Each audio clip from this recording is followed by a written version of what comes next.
አንዱ እርሱ ከደቀ መዛሙርቱ ጋር ወደ ታንኳ ገብቶ ወደ ባህር ማዶ እንሻገር አላቸው። ተነሱ። ሲሄዱም አንቀላፋ።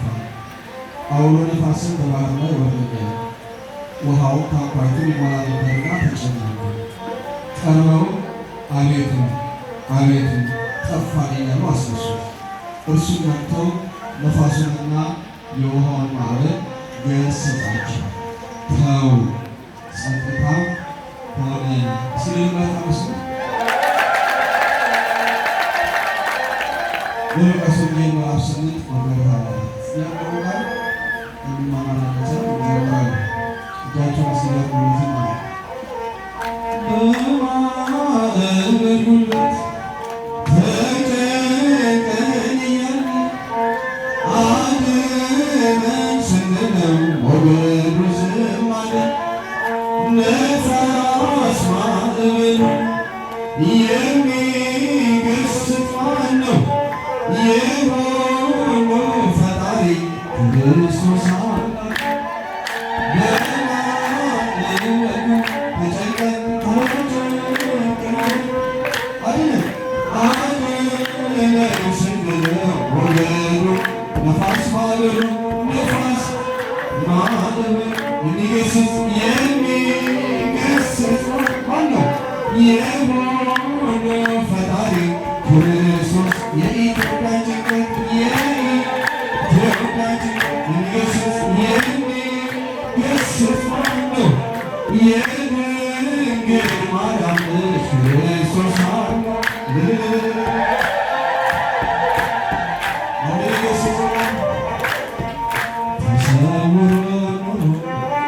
ጌታ አምላክነቱ ነቢይ ነው ብለን ጠፍቶን ማንነቱ የሁሉ ፈጣሪ መሆኑን አየነው።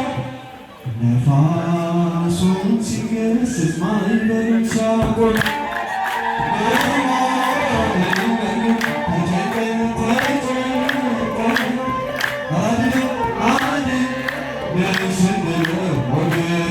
ነፋስ ማዕበሉ ነፋስ ማዕበሉ የሚገስጽ ማን ነው? የሁሉ ፈጣሪ ክርስቶስ። አይሰማም የተዋሕዶ ጭንቀት የሚገስጽ ማን ነው? የዑራኤል አምላክ ክርስቶስ እሱ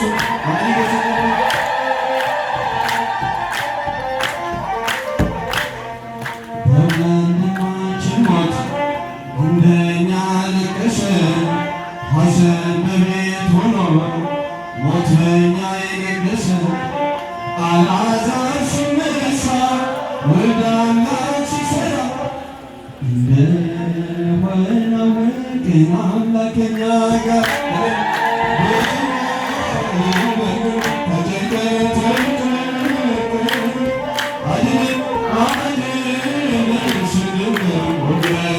ነፋስ ማዕበሉ ነፋስ ማዕበሉ የሚገስጽ ማን ነው? የሁሉ ፈጣሪ ክርስቶስ አምላክ። የተዋሕዶ ጭንቀት የድንግል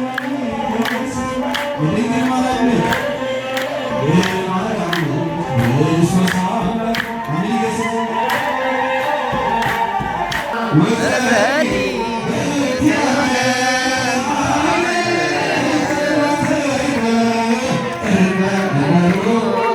መድኃኒዓለም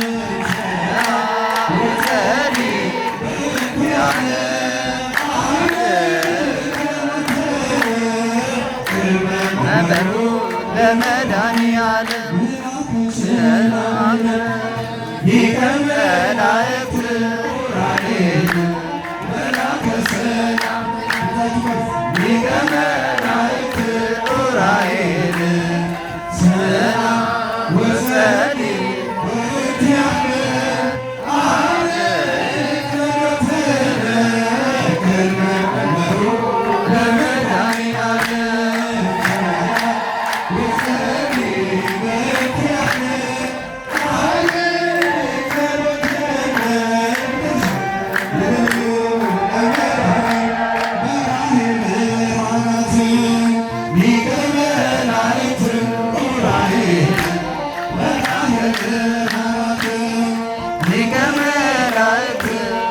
ሚካኤል ሰ